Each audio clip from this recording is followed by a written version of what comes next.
আপনারা দেখছেন একুশে টেলিভিশন।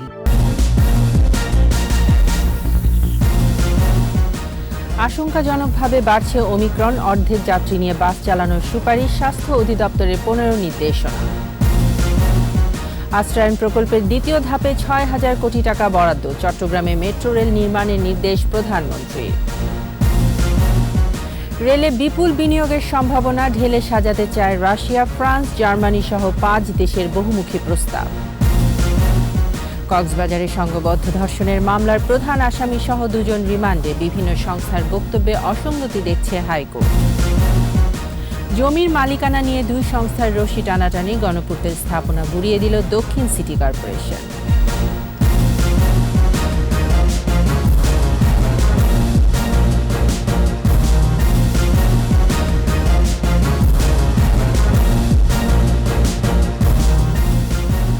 শুনছিলেন ফার্স্ট সিকিউরিটি ইসলামী ব্যাংক লিমিটেড সংবাদ শিরোনাম। আমন্ত্রণ রাত 11টার 21 সংবাদে, সাথে আছি তাইজিন রহমান। দর্শক, একুশে টেলিভিশনের সংবাদ একই সাথে সরাসরি দেখতে পাবেন আমাদের ফেসবুক পেজ www.facebook.com/2124 অনলাইনে। এছাড়া সংবাদে আরও থাকছে: প্রথম টেস্টে জয়ের আশা দেখছে বাংলাদেশ, এবাদতের গতিঝড়ে 147 রানে 5 উইকেট হারালো কিউইরা।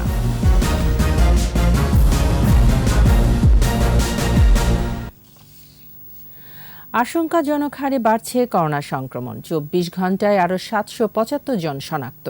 দৈনিক শনাক্ত হার বেড়ে 4%-এরও কাছাকাছি। এই অবস্থায় বিধিনিষেধ 7 দিনের মধ্যে আরোপ করার সুপারিশ করবে স্বাস্থ্য মন্ত্রণালয়। অর্ধেক যাত্রী নিয়ে চলবে বাস, পরিস্থিতি বুঝে প্রয়োজনে আরোপ করা হবে লকডাউন। স্মৃতিমণ্ডলের রিপোর্ট। করোনায় ধারাবাহিকভাবে বাড়ছে শনাক্ত। জিনোম সিকোয়েন্সিং না হওয়ায় এর মধ্যে ওমিক্রন, ডেল্টা কিংবা অন্য কোন ভেরিয়েন্টে আক্রান্ত বেশি সেটি স্পষ্ট নয়। Coronavirus uses to gain entry into the human cell. স্বাস্থ্য অধিদপ্তরের তথ্য অনুযায়ী 24 ঘন্টায় 19,838টি নমুনা পরীক্ষায় শনাক্ত 775, মৃত্যু হয়েছে 6 জনের। পরীক্ষা বিপরীতে দৈনিক সংক্রমণ হার বেড়ে 3.91%, মৃত্যু হার 1.77%। এদিকে সচিবালয়ে অমিক্রন ইস্যুতে সাংবাদিকদের সাথে কথা বলেন স্বাস্থ্যমন্ত্রী জাহিদ মালেক। বিধিনিষেধ আরোপে প্রয়োজনীয় ব্যবস্থা নেয়ার কথা জানান মন্ত্রী। যেভাবে বাড়ছে এটা আশঙ্কাজনক। যানবাহনে মাস্ক ছাড়া চলাচল করা যাবে না। যদি কেউ চলাচল করে তাহলে পরে জরিমানার মধ্যে পড়বে। রেস্টুরেন্ট, হোটেলে মাস্ক ছাড়া গেলে পরে দোকানদারেরও ফাইন হবে, যে যাবে তারও ফাইন হতে পারে। এবং দোকানের সময়সীমাও কমিয়ে আনা হয়েছে, রাত 8টা পর্যন্ত 10টার পরিবর্তে। সংক্রমণ বাড়ায় স্বাস্থ্যবিধি মেনে চলার ওপর গুরুত্ব দেন। আমরা যখন যদি সিচুয়েশন হাতের বাইরে যায়, সংক্রমণ অনেক বৃদ্ধি পায়, তাহলে পরে আমরা লকডাউনের চিন্তাও মাথায় আছে। স্মৃতিমণ্ডল, একুশে টেলিভিশন, ঢাকা। এদিকে করোনা ভাইরাসের নতুন ধরন ওমিক্রনের বিস্তার ঠেকাতে স্বাস্থ্য অধিদপ্তর 15টি নির্দেশনা দিয়েছে। দেশব্যাপী নির্দেশনাগুলো কঠোরভাবে পালনের জন্য আহ্বান জানানো হয়েছে। এক তথ্য বিবরণীতে বলা হয়েছে, বন্দরগুলোতে ওমিক্রন আক্রান্ত দেশ থেকে আসা যাত্রীদের স্ক্রিনিং জোরদার, সব ধরনের সামাজিক, রাজনৈতিক, ধর্মীয় জনসমাগম নিরুৎসাহিত করা, সঠিকভাবে নাক মুখ ঢেকে মাস্ক পরার নির্দেশনা দিয়েছে স্বাস্থ্য অধিদপ্তর।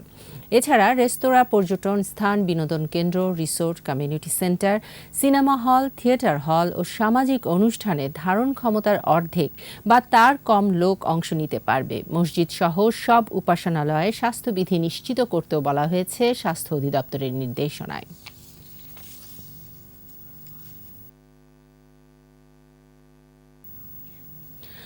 ওমিক্রনের প্রভাবে বিশ্বব্যাপী বাড়ছে করোনা সংক্রমণ। যুক্তরাষ্ট্রে এরই মধ্যে দৈনিক সংক্রমণ বিশ্বের রেকর্ড, একদিনে শনাক্ত 10 লাখ। যুক্তরাজ্যে এক সপ্তাহে 50% সংক্রমণ বেড়েছে। ভারতের দিল্লিতে সংক্রমণ ভয়াবহ রূপ নেয় রাত্রিকালীন কারফিউ জারি করা হয়েছে। এদিকে ফ্রান্সে 46 বার রূপ বদল করা করোনার নতুন ধরন ইহু উদ্বেগ বাড়াচ্ছে। রিপোর্ট দুলি মল্লিকের। ওমিক্রনের দ্রুত সংক্রমণের ভয়াবহতা এবার স্পষ্ট যুক্তরাষ্ট্রে। সোমবার দেশটিতে শনাক্ত রোগীর সংখ্যা 10 লাখের বেশি, যা আগের সব রেকর্ডকে ছাড়িয়ে গেছে। 2 বছর আগে মহামারী শুরুর পর আর কোনো দেশে এ পর্যন্ত একদিনে এর অর্ধেক রোগীও শনাক্ত হয়নি। গবেষকরা বলছেন 2 ডোজ টিকাও ওমিক্রন ঠেকাতে পারছে না বলেই সংক্রমণ বাড়ছে হু হু করে। দেশটিতে প্রতি সপ্তাহে অন্তত 25 লাখ মানুষ করোনা আক্রান্ত হতে পারে বলে সতর্ক করেছেন বিশেষজ্ঞরা। যুক্তরাষ্ট্রের মতো ভয়াবহ পরিস্থিতির দিকে এগুচ্ছে যুক্তরাজ্য। দেশটিতে দৈনিক আক্রান্ত 1.5 লাখ ছাড়িয়েছে। গেল এক সপ্তাহে সংক্রমণ 50% ও মৃত্যু বেড়েছে 17%। ওমিক্রনের চাপে ইউরোপের অন্য দেশগুলো বিপর্যস্ত। বিশ্বে মোট ওমিক্রন আক্রান্তের 60%ই এসব দেশে। জরিপ বলছে 52টি দেশের মধ্যে 17 দেশে প্রায় প্রতিদিনই রেকর্ড সংক্রমণ হচ্ছে।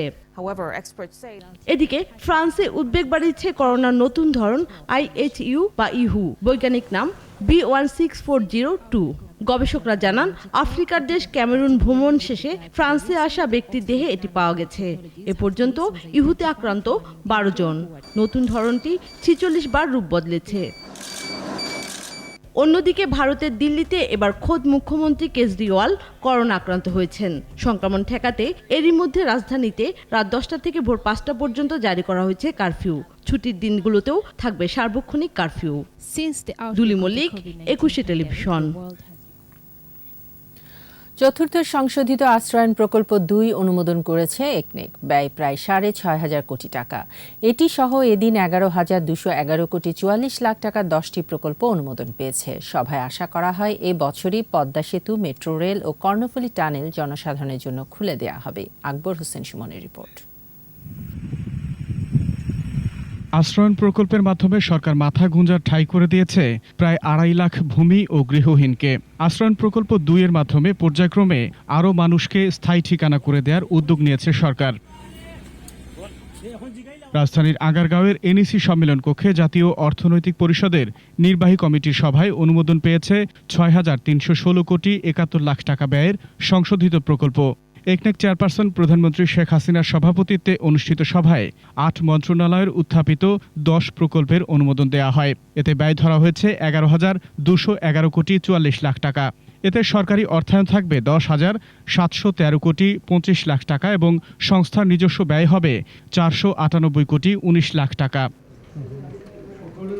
সভা শেষে পরিকল্পনা মন্ত্রী অনুমোদিত প্রকল্পের বিস্তারিত তুলে ধরেন। এখনও প্রচুর লোক ভাসমান আছে, এইটা অ্যাড্রেস করা হবে।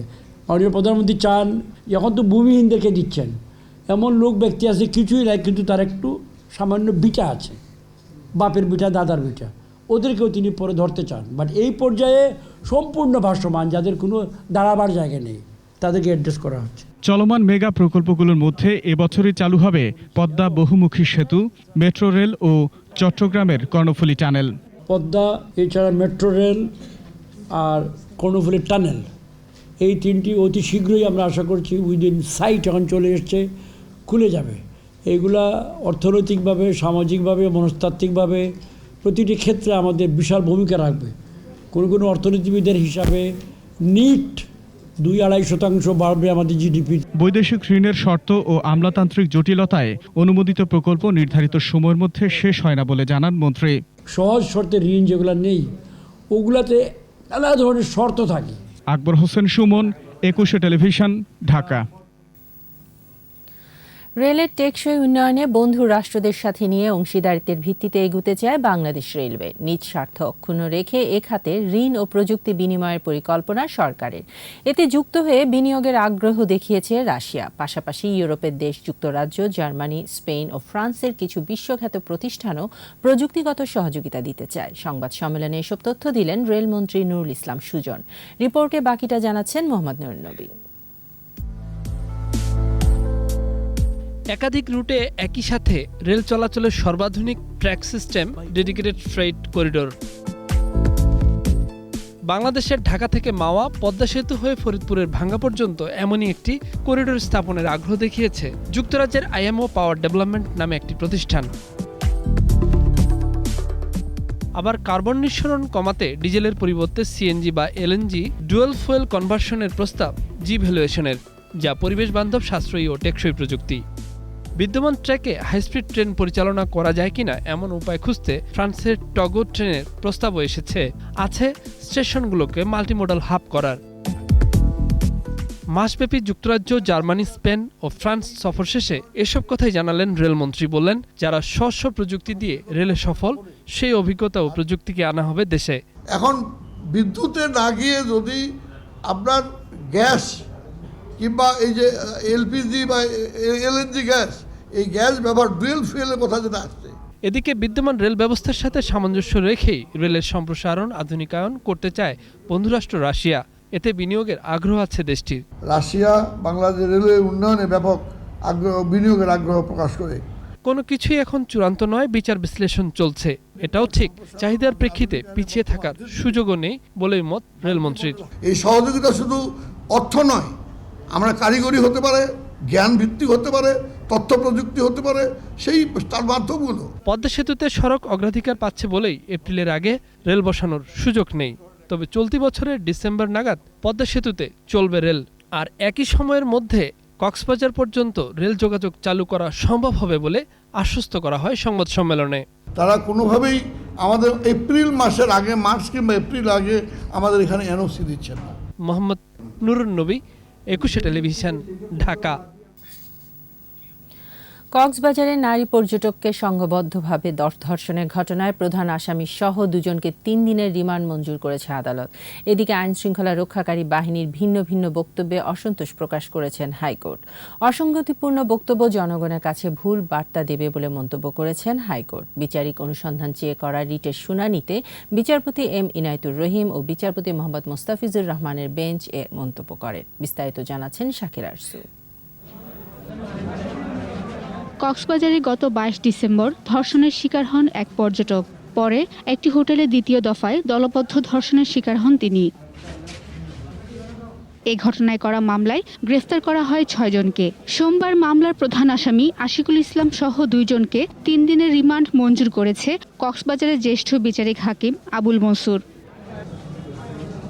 কক্সবাজারের ঘটনায় বিচারিক অনুসন্ধান চেয়ে করা রিটের শুনানিতে আইনশৃঙ্খলা রক্ষাকারী বাহিনীর ভিন্ন ভিন্ন বক্তব্য নিয়ে অসন্তোষ প্রকাশ করেন উচ্চ আদালত। তদন্ত কর্মকর্তাদের কম কথা বলাই ভালো বলে মন্তব্য করেছেন হাইকোর্ট। ভিকটিমকে র্যাবই উদ্ধার করেছে এবং ভিকটিম থেকে পাওয়া তথ্যই র্যাব বলেছে। টুরিস্ট পুলিশ যে তদন্ত করছেন তারাও ভিকটিম থেকে প্রাপ্ত তথ্য নিয়েই স্টেটমেন্ট করেছেন।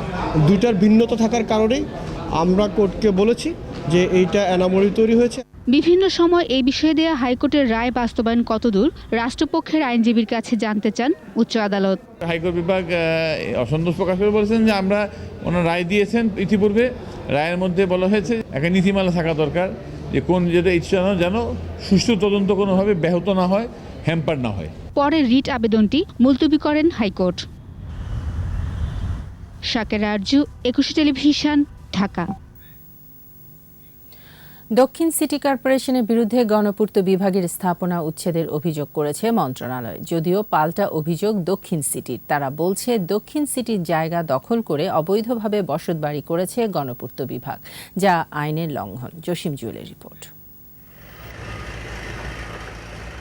একই জমি নিয়ে গণপূর্ত বিভাগ এবং ঢাকা দক্ষিণ সিটির মধ্যে বিরোধ। ধানমন্ডির 32 নম্বরের পাশ ঘেঁষে গণপূর্তের অফিস। সেখানেই আধা কাঁচা পাকা বাড়িতে থাকেন এই মন্ত্রণালয়ের কর্মচারীরা। মঙ্গলবার সকালে সেখানেই অভিযান চালায় ঢাকা দক্ষিণ সিটি কর্পোরেশন। ঘটনাস্থলে গিয়ে দেখা যায় দক্ষিণ সিটির কর্মকর্তারা সেখানে ঘরবাড়ি উচ্ছেদ অভিযান চালাচ্ছে। যদিও গণপূর্তর অভিযোগ এই জমির মালিক তারা অবৈধভাবে গণপূর্ত কর্মীদের উচ্ছেদ করা হয়েছে বলেও মন্তব্য গণপূর্তের। নিজের খেয়ালখুশি মতো কোনো ডিমার্কেশন ছাড়াই ওরা উচ্ছেদ অভিযান চালায় যাচ্ছে। এতে আমার অ্যালটরি ক্ষতিগ্রস্ত হয়েছে। দক্ষিণ সিটি কর্পোরেশন পূর্ত মন্ত্রণালয়ের মাধ্যমে কোনো প্রকল্প নেওয়া হতো এবং পূর্ত মন্ত্রণালয় অবহিত করে জায়গাটা দখলে নিত, সেক্ষেত্রে আমার মনে হয় এত সমস্যার সৃষ্টি হতো না। সরকারি প্রসিডিউর মেনটেন ছাড়াই তারা এই উচ্ছেদ কার্যক্রমটা চালিয়ে গিয়েছে। আর দক্ষিণ সিটির নির্বাহী ম্যাজিস্ট্রেট বলেন নকশা অনুযায়ী এখানে বসত বাড়ি থাকার কথা না, তাই তারা অবৈধ স্থাপনা সরিয়ে দিয়েছেন। এখানে শুধুমাত্র ওয়াকওয়ে এবং সৌন্দর্য বর্ধনের জন্য বৃক্ষ এবং অন্যান্য কাজ করা যাবে। কিন্তু পরবর্তীতে দেখা গিয়েছে যে এই জায়গাটার মধ্যে ওনারা স্থাপনা নির্মাণ করে তাদের কর্মচারীদের থাকার ব্যবস্থা করেছে। তো এখন যেহেতু এটা অবৈধভাবে দখলে আছে, তো আমরা এটা আজকে মাননীয় মেয়র মহোদয়ের নির্দেশনায় আমরা এটা এখান থেকে স্থাপনাগুলো সরিয়ে দিচ্ছি। ধানমন্ডি লেকে ওয়াকওয়ের জায়গা যারাই দখল করবে তাদেরই উচ্ছেদ করা হবে বলে জানান দক্ষিণ সিটির এই কর্মকর্তা। জসিম জুয়েল, 21 টেলিভিশন, ঢাকা। নিচ্ছি সংবাদ বিরতির পর যা থাকছে।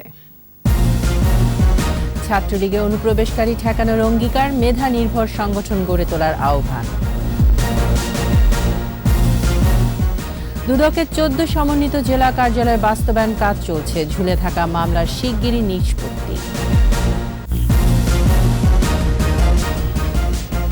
আবারও আমন্ত্রণ রাত 11টার 21 সংবাদে।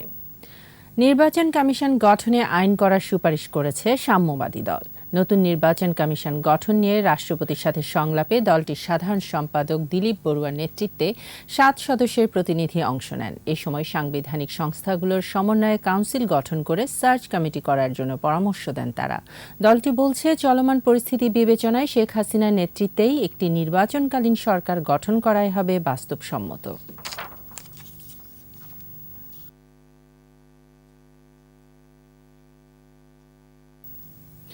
অসাম্প্রদায়িক উন্নত সমৃদ্ধ বাংলাদেশ গড়তে ছাত্র সমাজই মূল ভূমিকা রাখবে বলে মন্তব্য করেছেন বাংলাদেশ ছাত্রলীগের কেন্দ্রীয় নেতৃত্ব। ৭৪তম প্রতিষ্ঠা বার্ষিকীতে গৌরব ঐতিহ্য ধরে রেখে ছাত্রলীগকে আগামী নির্বাচনের জন্য এখন থেকে প্রস্তুত হওয়ার আহ্বান জানিয়েছেন সংগঠনের সাবেকরা। মাহমুদ হাসানের রিপোর্ট। বাঙালির স্বাধিকার আদায়ের লক্ষ্যে জাতির পিতা বঙ্গবন্ধু শেখ মুজিবুর রহমানের নির্দেশনায় ১৯৪৮ সালের ৪ জানুয়ারি ছাত্রলীগের জন্ম। বাঙালির মুক্তি সংগ্রামে সবসময়ই সামনের সারিতে ছাত্রলীগ। স্বৈরাচার বিরোধী আন্দোলনে ছাত্রলীগই মূল ভূমিকা পালন করেছে। ইতিহাসের পথ বেয়ে গৌরব, ঐতিহ্য, সংগ্রাম ও সাফল্যের ৭৪ বছরে উপমহাদেশের প্রাচীন ছাত্র সংগঠনটি। প্রতিষ্ঠা বার্ষিকীতে জাতির পিতার প্রতিকৃতিতে শ্রদ্ধা নিবেদন করে মুক্তিযুদ্ধের চেতনায় আগামীর অসাম্প্রদায়িক বাংলাদেশ গড়ার অঙ্গীকার করেন ছাত্রলীগ নেতারা। সংগঠনকে গোছাতেও আমরা সেভাবেই বঙ্গবন্ধুর আদর্শকে ধারণ করে আমরা সামনের দিকে এগিয়ে যাব। আগামীতে অসাম্প্রদায়িক বাংলাদেশ গড়ার প্রত্যয়ে আমরা এগিয়ে যাব তরুণ সমাজকে নিয়ে। ষড়যন্ত্র মোকাবেলায় ছাত্রলীগকে লড়াইয়ের পথে থাকার পরামর্শ সংগঠনের সাবেক নেতাদের। এই ছাত্রলীগ সকল অশুভ শক্তির ষড়যন্ত্রকে ছিন্ন ভিন্ন করে একটি অসাম্প্রদায়িক শোষণমুক্ত বাংলাদেশ প্রতিষ্ঠার জন্য লড়াই করবে। পরে অপরাজেয় বাংলার পাদদেশ থেকে প্রতিষ্ঠা বার্ষিকীর বর্ণাঢ্য শোভাযাত্রা এবং আনন্দ মিছিল বের করে সংগঠনটি। মাহমুদ হাসান, 21 টেলিভিশন, ঢাকা। আন্দোলনের প্রেক্ষাপট, সময় ও ধরন পাল্টে গেছে। তাই নতুন প্রজন্মের ছাত্রলীগ নেতৃত্বের কাছে জাতির পিতার স্বপ্নের বাংলাদেশ গড়তে মেধা নির্ভর ছাত্র সংগঠন আশা করেন পূর্বসূরিরা। আমরা যখন দায়িত্ব পালন করেছি তখন কিন্তু স্বৈর শাসনের বিরুদ্ধে আন্দোলন করতে হয়েছে, গণতন্ত্রের জন্য আন্দোলন করতে হয়েছে, অধিকার প্রতিষ্ঠার জন্য আন্দোলন করতে হয়েছে। আজকে কিন্তু ছাত্র সমাজে তা দরকার হয় না। আজকে কি দরকার হচ্ছে, ভালো ছেলেদেরকে, মেধাবী ছেলেদেরকে জায়গা করে দিতে হবে কাজ করার জন্য। আজকে কাজ করতে হবে দেশ গড়ার ক্ষেত্রে, সরকারকে সহযোগিতা করতে হবে, বঙ্গবন্ধু কন্যা শেখ হাসিনার হাতকে শক্তিশালী করতে হবে এবং বঙ্গবন্ধুর স্বপ্ন সোনার বাংলা গড়ার জন্য এদেরকে আজকে দেশ গড়ার ক্ষেত্রে কাজ করতে হবে। বাংলাদেশের ইতিহাসের ক্রান্তি লগ্নে এবং ইতিহাসের প্রত্যেকটি ধাপে বাংলাদেশ ছাত্রলীগ যে ভূমিকা রেখেছে, বাংলাদেশের আর কোনো ছাত্র সংগঠন সেই ভূমিকা রাখতে পারেনি। একাডেমিক কার্যক্রমের পাশাপাশি সমাজে ভূমিকা রাখতে হবে ছাত্র সমাজকে। এই কারণে সুস্থ ধারার মেধা নির্ভর ছাত্র রাজনীতিকে, বাংলাদেশ ছাত্রলীগকে সংগঠিত করে এগিয়ে নিতে হবে। নিজেরা মারামারি করে বিএনপি তাদের সমাবেশ পণ্ড করেছে বলে মন্তব্য করেছেন সম্প্রচার ও তথ্যমন্ত্রী ডক্টর হাসান মাহমুদ। দুপুরে সচিবালয়ে নারায়ণগঞ্জের স্বতন্ত্র মেয়র প্রার্থী তৈমুর আলম খন্দকারকে বিএনপি চেয়ারপারসনের উপদেষ্টার পদ থেকে অব্যাহতি দেওয়া প্রসঙ্গে মাহমুদ বলেন, বিএনপি অনুধাবন করতে পেরেছে তৈমুর আলম খন্দকারের বিজয় লাভের কোনো সম্ভাবনা নেই। এর আগে তথ্য ও সম্প্রচার মন্ত্রণালয় সভাকক্ষে television and digital program producers association of বাংলাদেশের সাথে বৈঠক করেন। বিএনপি অনুধাবন করতে পেরেছে যে তৈমুর আলম খন্দকারের বিজয় লাভের কোনো সম্ভাবনা নাই। এটা অনুধাবন করতে পেরে আগেই তাকে বিভিন্ন পদ থেকে অব্যাহতি দিয়ে যে পরাজয়ের যে গ্লানি সেটি থেকে মুক্তি পাওয়ার চেষ্টা করছে। নারায়ণগঞ্জ সিটি নির্বাচন উপলক্ষে মিছিলে, স্লোগানে পাড়া মহল্লাগুলোতে দিন-রাত প্রচারণা ও গণসংযোগ করছেন প্রার্থীরা। এলাকার উন্নয়ন, সবুজ নগরী সহ নানা প্রতিশ্রুতি দিচ্ছেন তারা। নির্বাচনে আওয়ামী লীগের দলীয় প্রার্থী সেলিনা হায়াত আইভী সকাল থেকে প্রচারণা চালাচ্ছেন। ১ নম্বর ওয়ার্ডের সিদ্ধিরগঞ্জ পুল থেকে ২ নম্বর ওয়ার্ডের কালুহাজির মোড়ে গণসংযোগ পথসভা করেন তিনি। বিএনপি চেয়ারপারসন পদ থেকে অ্যাডভোকেট তৈমুর আলমকে অব্যাহতি দেয়া এই বিষয়ে আইভী বলেন, এটি বিএনপির কৌশল। অন্যদিকে ৪, ৫ ও ৬ নম্বর ওয়ার্ডে প্রচারণা চালান স্বতন্ত্র মেয়র প্রার্থী অ্যাডভোকেট তৈমুর আলম খন্দকার। তৈমুর জানান, দল তাকে অব্যাহতি দেয়ায় তার জন্য ভালো হয়েছে। এটা একটা দলের কৌশল হতে পারে, এটা নিয়ে আমার কোনো মাথা ব্যথা নেই বলা চলে। এটা ওনাদের দলীয় কৌশল। আমি মাঠে লড়ছি তার সাথে, সে আমার প্রধান প্রতিদ্বন্দ্বী, আরও প্রতিদ্বন্দ্বীরা আছে, আমি সেইভাবেই শেষ পর্যন্ত লড়ে যাব। এইবার তো বিএনপি আর আমার বলতে পারবো না তুমি বসে যাও, কারণ বিএনপি আমার মাথার উপরে যে পদ ছিল সে পদ নিয়ে গেছে গিয়ে। এখন তো আর দল বলতে পারবে না, এখন তো আমি সম্পূর্ণভাবে নাগরিকদের কন্ট্রোলে। তৃণমূলের সেবা নিশ্চিত করতে আরও ১৪টি সমন্বিত জেলা কার্যালয় চালু করতে যাচ্ছে দুদক। আগামী জুলাইয়ের মধ্যে এসব কার্যালয় আনুষ্ঠানিকভাবে শুরু হবে বলে জানান দুদক কমিশনার জহুরুল হক। তিনি বলেন, সীমান্তবর্তী জেলা কক্সবাজারের সরকারের ৩.৫ লাখ কোটি টাকার প্রকল্প রয়েছে। সমন্বিত জেলা অফিস তার নজরদারিতে রাখতে পারবে। এ সময় ঝুলে থাকা অনুসন্ধান ও তদন্ত দ্রুত সময়ের মধ্যে নিষ্পত্তির উদ্যোগ নেওয়া হয়েছে বলেও জানান দুদকের এই কর্মকর্তা। দুদকের কার্যক্রম আরও 14টা ডিস্ট্রিক্টে এই বছরে সম্প্রসারিত হবে, যাতে সাধারণ মানুষ সহজেই তার কমপ্লেনটা নির্দিষ্ট জায়গায় এসে করতে পারে। আগামী জুলাই-আগস্ট মাসের মধ্যে আমরা প্রত্যেক অফিসে লোকবল এবং তাদের সুযোগ সুবিধা যা যা লজিস্টিক লাগে তা আমরা দিয়ে ফেলবো আশা করছি। গোল্ডেন মনির ও রাজুকের ৬ কর্মকর্তা সহ ৯ জনের বিরুদ্ধে জালিয়াতির মাধ্যমে সরকারি সম্পত্তি আত্মসাতের অভিযোগে মামলা করেছে দুদক। রাজুকের বাড্ডা প্রকল্পের ৭০টি প্লটের নথি কৌশলে সরিয়ে ও জালিয়াতির মাধ্যমে আত্মসাতের চেষ্টা করে অভিযুক্তরা। মঙ্গলবার দুদকের উপপরিচালক মোহাম্মদ শফিউল্লাহ বাদী হয়ে মামলাটি করেন। দুদকের অনুসন্ধানে উঠে এসেছে ২০১৭ সাল থেকে ২০১৯ সাল পর্যন্ত এসব নথিপত্র গোল্ডেন মনিরের নির্দেশে রাজুকের কর্মকর্তারা গায়েব করে জালিয়াতি করেন। এদিকে রেলওয়ের জমি বন্ধক দেখিয়ে প্রায় ১৮৫ কোটি টাকা আত্মসাতের মামলায় রূপালী ব্যাংকের সাবেক ব্যবস্থাপনা পরিচালক ফরিদ উদ্দিন সহ ৯ জনের বিরুদ্ধে চার্জশিট অনুমোদন দিয়েছে দুদক।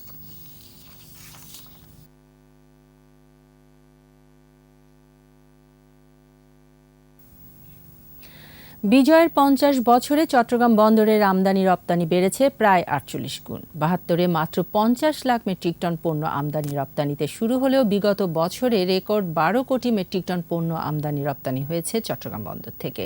নিজস্ব রিজার্ভ দাঁড়িয়েছে ৫,৫০০ কোটি টাকা। ইফরাজ নূরের ক্যামেরায় বিশেষ রিপোর্ট করছেন রফিকুল বাহার।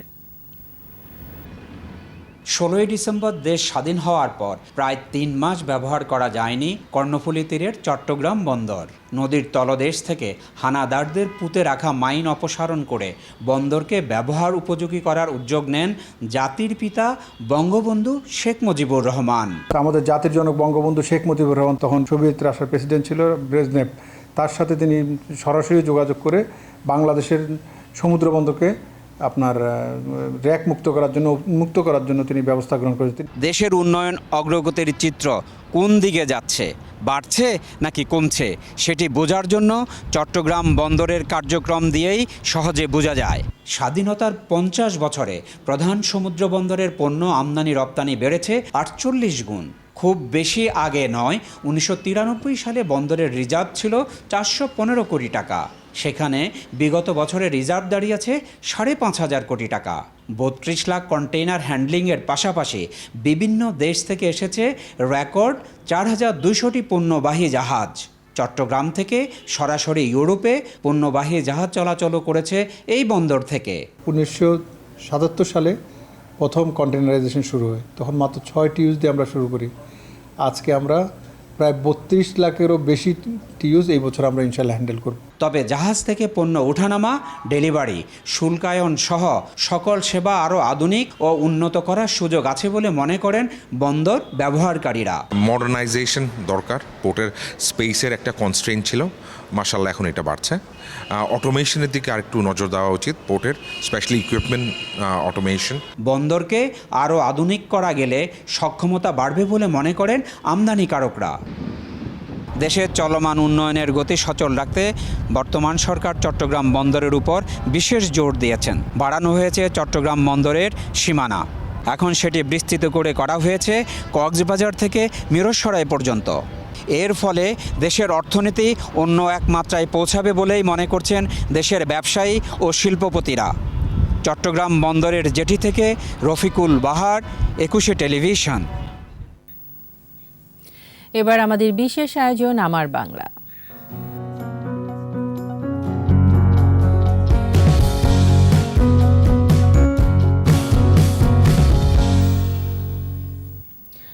বান্দরবানে ক্ষুদ্র নৃগোষ্ঠীর নান্দনিক হস্তশিল্পের সৌন্দর্য মুগ্ধ করে যে কাউকে। কাঠ, বাঁশ ও বেত দিয়ে তৈরি এসব শিল্পকর্ম বিক্রি করে সংসার চলে পাহাড়ি পল্লীর কয়েক হাজার পরিবারের। বান্দরবান প্রতিনিধি নজরুল ইসলাম টিটুর রিপোর্ট, জানাচ্ছেন রত্না জামান। নান্দনিক কারুশৈলীতে তৈরি হচ্ছে এই হস্তশিল্প। কাঠের গুঁড়ি, বাঁশ, বেত, কাঠ দিয়ে তৈরি হয় এসব পণ্য। চাকমা, মারমা, বম ও ত্রিপুরা সহ বিভিন্ন ক্ষুদ্র নৃগোষ্ঠী তাদের পূর্বপুরুষদের কাছ থেকে রপ্ত করেছেন এই শিল্পকর্ম। জাদিপাড়া, ফারুকপাড়া, রুমার, মুনলাই পাড়াসহ অধিকাংশ পাহাড়ি পল্লীতে চলে এ হস্তশিল্প তৈরির কাজ। পাহাড়ি মানুষের জীবনাচার আর ঐতিহ্য ফুটে ওঠে এসব শিল্পকর্মে। নৃগোষ্ঠী মরুমদের, উপজাতি মরুমদের একটি বাড়ি, খুবই চমৎকার, আকর্ষণীয়। তো এইভাবে যদি সরকার বা সরকারের কোনো মহল বা এনজিও সংগঠনগুলি এগিয়ে আসেন, ওনাদের পাশে দাঁড়ান, তাহলে আমাদের হস্তশিল্পটা যেরকম রক্ষা পাবে, বিশাল একটা জনগোষ্ঠী এখানে কর্মসংস্থান সেটাও নিশ্চিত হবে। চড়া দামে কাঁচামাল কিনে এ শিল্প টিকিয়ে রাখা কষ্টসাধ্য হয়ে যাচ্ছে বলছেন হস্তশিল্পীরা। গাছ ফিনিশিং যা কিছু মানে সিরিজ মারা এসবগুলো একদিন লাগে, একদিনের মধ্যে তিনটায় মানে কনফার্ম শেষ করে। টপের শিকড় আমরা বিভিন্ন ডিজাইনের বা টপের আর বিভিন্ন চেয়ার টেবিল এগুলা দিয়ে আমরা পর্যটন করে। প্রশিক্ষণ দিয়ে উদ্যোক্তাদের দক্ষ করে তোলা হচ্ছে জানালেন বিসিক কর্মকর্তা। আমরা বিসিকের উদ্যোক্তা উন্নয়ন প্রশিক্ষণ দিয়ে এই উদ্যোক্তাদের কিভাবে আগাবে, কিভাবে ভবিষ্যতে প্রতিষ্ঠান গড়ে তুলবে, শিল্প প্রতিষ্ঠান গড়ে তুলবে, এইসব বিষয়ে আমরা প্রশিক্ষণ দিয়ে ওনাদেরকে দক্ষ করে তুলছি। নতুন প্রজন্মকে পাহাড়ি সংস্কৃতির ধারণা দিতে এই শিল্প টিকিয়ে রাখতে সরকারি পৃষ্ঠপোষকতা জরুরি মনে করছেন সংশ্লিষ্টরা। রত্না সামান, 21 টেলিভিশন। নিচ্ছি সংবাদ বিরতি, যখন ফিরছি তখন থাকছে। উত্তরাঞ্চলে বাড়ছে শীত, জনজীবন বিপর্যস্ত, আগুন পোহাতে গিয়ে দগ্ধ হচ্ছেন অনেকে। জাতিসংঘে 5 পরাশক্তির বৈঠক, পারমাণবিক অস্ত্রের বিস্তার ঠেকানোর প্রতিশ্রুতি।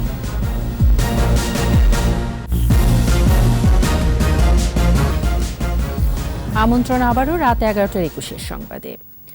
উত্তরাঞ্চলে বাড়ছে শীতের প্রকোপ। রংপুরে আগুন পোহাতে গিয়ে 3 দিনে দগ্ধ হয়েছে 16 জন। শীতজনিত রোগে আক্রান্ত হয়ে হাসপাতালে ভর্তি হচ্ছে অসংখ্য শিশু ও বয়স্ক মানুষ। আজ সর্বনিম্ন তাপমাত্রা পঞ্চগড়ের তেঁতুলিয়ায় 9 ডিগ্রি সেলসিয়াস। প্রতিনিধিদের সহায়তায় মুশফিকা নাজনীনের রিপোর্ট। রংপুর সহ আশেপাশের জেলাগুলোতে এক সপ্তাহ ধরে শীতের তীব্রতা, এতে বিপাকে পড়েছে ছিন্নমূল মানুষ। শীতের খড়কুটো জ্বালিয়ে আগুন পোহাতে গিয়ে গত 3 দিনে দগ্ধ হয়েছে শিশুসহ 16 জন। কোমরের নিচ থেকে আর পেট পর্যন্ত সম্পূর্ণটাই পা সহ পুরোটাই পড়ে গেছে। আগুন এসে ছিটকে পড়ে আমি একটু গায়ে আগুন লাগিয়েছি।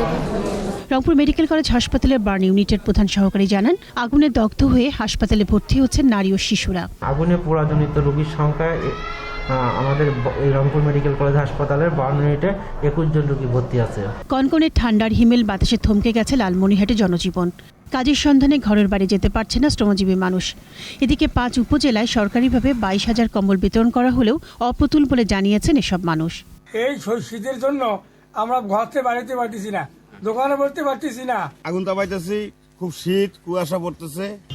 কুড়িগ্রামে শীত বস্ত্রের অভাবে কাজে বের হতে না পেরে কষ্টে দিন পার করছে নিম্ন আয়ের মানুষ। একদিন যদি চলে তা 3 দিনে চলে না। কাজ করা লাগে, পাথরের গাড়ি আনলোড করি, কাজ তো করতে পারতেছি না ঠান্ডার কারণে। চুয়াডাঙ্গায় হিমেল হাওয়া ও কুয়াশায় বাড়ছে শীতের তীব্রতা। কুয়াশা এতটাই যে হেডলাইট জ্বালিয়েও কিছু দেখা যাচ্ছে না। শ্বাসকষ্ট, অসুবিধে, কুয়াশায় গাড়ি চালাতে পারছি না। আমরা গরিব দিনমজুর যারা, আমাদের বাধ্যতামূলক বেরোতেই লাগে। আর হিলিতে ব্যাহত হচ্ছে জনজীবন। কুয়াশার কারণে ভীষণ নষ্ট হয়ে যাইতেছে। মুশফিকা নাজনীন, 21 টেলিভিশন। পঞ্চম ধাপে দেশের 48 জেলার 708 ইউনিয়ন পরিষদে ভোট গ্রহণকাল। এরই মধ্যে ভোট গ্রহণের সব প্রস্তুতি সম্পন্ন করেছে নির্বাচন কমিশন। কেন্দ্রে পাঠানো হয়েছে ব্যালট বাক্স সহ নির্বাচনী সরঞ্জাম। 40টি ইউনিয়নে ভোট হবে ইভিএমে। সকাল 8টা থেকে শুরু হয়ে ভোট গ্রহণ চলবে টানা বিকেল 4টা পর্যন্ত।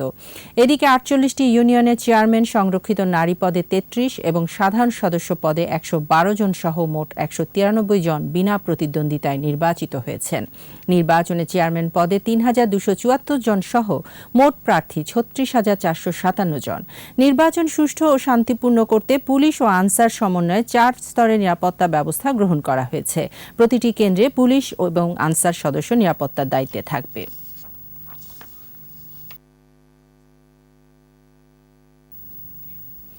এবার সোশ্যাল ইসলামী ব্যাংক লিমিটেড বাণিজ্য সংবাদ।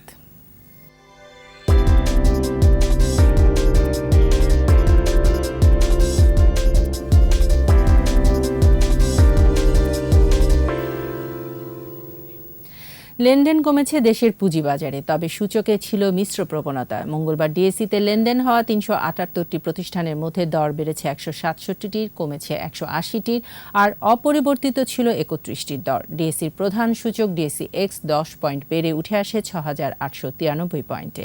আর দিন শেষে ডিএসইতে লেনদেনের পরিমাণ দাঁড়ায় 1,182 কোটি 18 লাখ টাকা। সূচক কমেছে অপর স্টক এক্সচেঞ্জ সিএসইতে, লেনদেন হয়েছে 35 কোটি 71 লাখ টাকা শেয়ার ও মিউচুয়াল ফান্ড।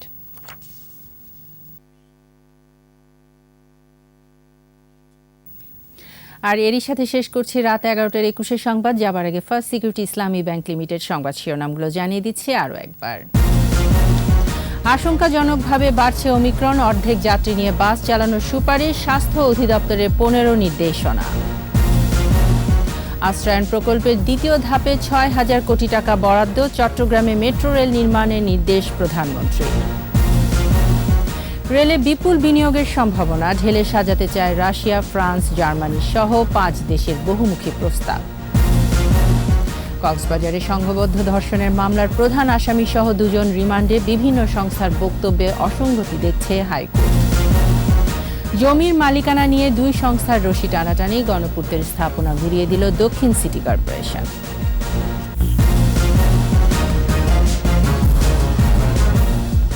সর্বশেষ খবর জানতে ডায়াল করুন 2021 নম্বরে, আর ভিজিট করুন 21-tv.com এই ওয়েবসাইটে। এছাড়া ফেসবুকে লগ ইন করতে পারেন facebook.com/2124 অনলাইনে। পরের সংবাদ রাত 1টায় দেখার আমন্ত্রণ রইল। স্বাস্থ্যবিধি মেনে চলুন, সুস্থ থাকুন।